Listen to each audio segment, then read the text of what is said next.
আবৃত্তি করছি রৌদ্র লেখে জয়। লিখেছেন শামসুর রাহমান।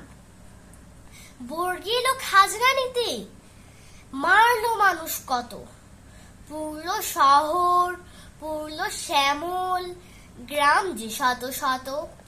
হানাদারের সঙ্গে জোরে লড়ে মুক্তি সেনা, তাদের কথা দেশের মানুষ কখনো ভুলবে না। আবার দেখি নীল আকাশে পায়রা মেলে পাখা, মা হয়ে যায় দেশের মাটি তার বুকেতেই থাকা। কাল যেখানে আঁধার ছিল আজ সেখানে আলো, কাল যেখানে মন্দ ছিল আজ সেখানে ভালো। কাল যেখানে পরাজয়ের কালো সন্ধ্যা হয়, আজ এখানে নতুন করে রৌদ্র লেখে যায়। ধন্যবাদ।